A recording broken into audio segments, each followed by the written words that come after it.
बहुत समय पहले की बात है।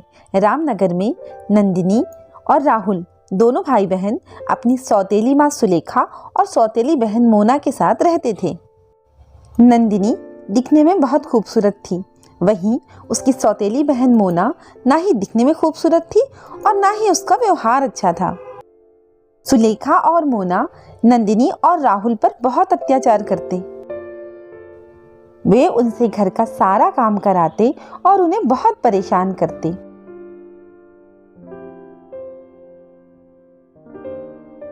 सौतेली माँ बहन के अत्याचार से परेशान होकर एक दिन नंदिनी और राहुल चुपचाप घर से भाग जाते हैं और भागकर एक जंगल में पहुंच जाते हैं।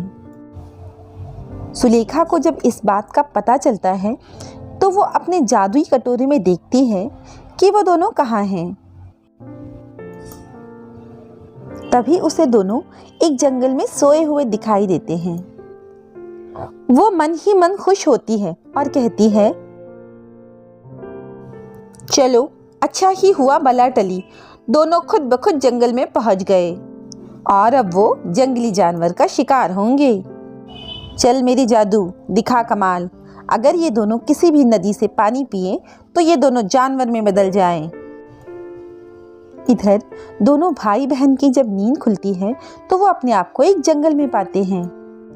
अच्छा ही हुआ भैया जो हम वहां से भाग आए, वरना हमारी सौतेली माँ तो हमें मार ही डालती, है ना? आप बताओ। हाँ हाँ बहन, तुम सही बोल रही हो, अब हम यहीं रहेंगे। चलते रोहन को एक नदी दिखाई देती है और वो उस नदी का पानी पीने के लिए आगे बढ़ता है। तभी उसे एक आवाज सुनाई देती है, ए लड़के रुक जाओ, अगर तुमने इस नदी का पानी पिया तो तुम एक जानवर में बदल जाओगे। भैया मेरा दिल बहुत घबरा रहा है, आप इस नदी का पानी मत पियो, क्या पता ये नदी सच्ची कह रही हो। ठीक है बहना। इतना बोलकर वो दोनों आगे बढ़ते हैं। काफी दूर चलने के बाद भी उन्हें आगे कोई नदी या तालाब नहीं दिखाई देता। राहुल को बहुत तेज प्यास लगी होती है। तभी अचानक उसे एक नदी दिखाई देती है। बहन मुझे बहुत प्यास लग रही है, मैं अब नदी का पानी पिए बिना और नहीं रह सकता। मैं तो जा रहा हूँ इस नदी का पानी पीने, तुम भी पी लो। रुको राहुल, इस नदी का पानी पीते ही तुम एक जानवर में बदल जाओगे, याद रखना ये बात मेरी। लेकिन रोहन नदी की कोई बात नहीं सुनता और वो उस नदी का पानी पी लेता है। पानी पीते ही वो एक जिराफ में बदल जाता है। भैया ये क्या हो गया, भैया ये क्या हो गया? मुझे माफ कर दे बहना, मुझे बहुत प्यास लग रही थी। भैया मुझे बहुत डर लग रहा है, इस जंगल के जंगली जानवर कहीं आपको नुकसान ना पहुंचाएं। भैया आप मेरे साथ ही रहना। तभी नंदिनी की नज़र उसी जंगल में बनी हुई एक झोपड़ी पर जाती है और वो अपने भाई के साथ उस झोपड़ी में चली जाती है। वहाँ पर कोई नहीं था। वो उस झोपड़ी की अच्छे से सफाई करती है और उसी में रहने का फैसला करती है।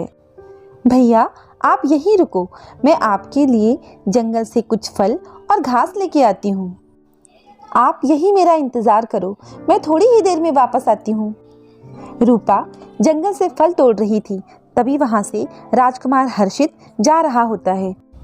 अचानक ही उसकी नज़र नंदिनी पर जाती है और वो उसे देखकर मोहित हो जाता है और उसके पास जाकर कहता है,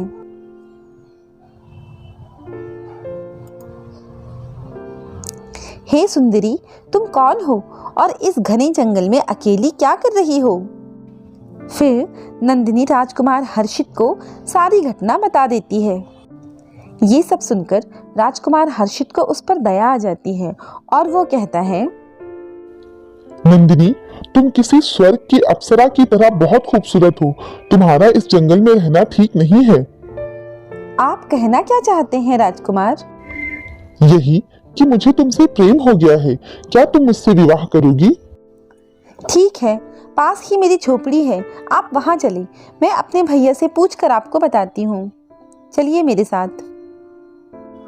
फिर नंदिनी अपने भाई राहुल को ये सारी बातें बताती है। राहुल ये सारी बातें सुनकर बहुत खुश होता है और वो खुशी से हाँ में सर हिलाता है। राजकुमार, ये तो हमारे लिए बहुत ही सौभाग्य की बात है कि आप मेरी बहन से शादी करना चाहते हैं। हमारे लिए इससे बढ़कर खुशी की कोई और बात हो ही नहीं सकती राजकुमार। हमें ये रिश्ता मंजूर है। राजकुमार हर्षित उन दोनों को लेकर अपने महल आ जाता है और बड़े ही धूमधाम से राजकुमार हर्षित और नंदिनी की शादी हो जाती है। सभी लोग खुशी खुशी रहने लग जाते हैं। इधर सुलेखा अपनी जादुई कटोरी में फिर से नंदिनी और राहुल के बारे में पता करती है। सुलेखा नंदिनी को राजकुमारी बनी देख दंग रह जाती है। वो देखती है कि नंदिनी राजकुमारी बनकर ठाठ से अपनी जिंदगी बिता रही है और उसका भाई राहुल जिराफ बना हुआ है, जो महल के गार्डन में घूम घूम कर हरी हरी घास का मजा ले रहा था।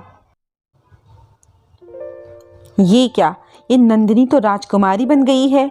ऐसा नहीं हो सकता, मैं हरगिज ऐसा नहीं होने दूंगी। और एक दिन सुलेखा अपनी बेटी मोना को लेकर महल पहुंच जाती है।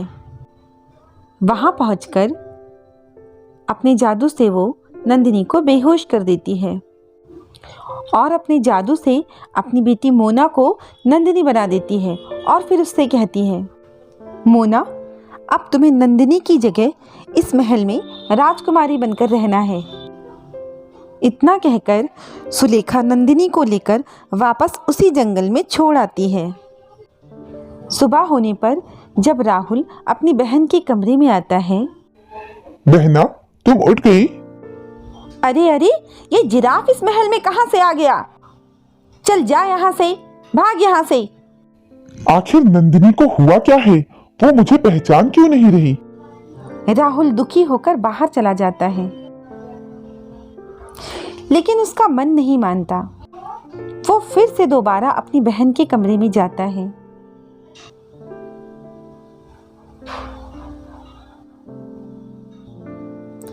उसी वक्त राहुल अपनी सौतेली माँ और सौतेली बहन को बातें करते हुए सुन लेता है और सारी बात उसकी समझ में आ जाती है। अच्छा, तो इन दोनों ने हमारा पीछा यहाँ भी नहीं छोड़ा। और ये क्या, ये तो मेरी बहन नंदिनी को जंगल में अकेला मरने के लिए छोड़ आई है। मुझे किसी भी तरह नंदिनी की जान बचानी होगी। राहुल नंदिनी को ढूंढता हुआ जंगल की तरफ निकल पड़ता है, लेकिन नंदिनी उसे कहीं नहीं मिलती। नंदिनी, नंदिनी, कहाँ हो तुम बहन? कहाँ चली गई तुम? मुझे तुम दिखाई क्यों नहीं दे रही? लेकिन उसको कोई जवाब नहीं मिलता। बहुत ढूंढने के बाद उसे जंगल में एक साधु बाबा दिखाई देते हैं। वो उनके पास जाता है और उनसे विनती करता है, बाबा, कृपया कर मेरी मदद करें। मेरी बहन इसी जंगल में खो गई है। वो मुझे नहीं मिल रही है।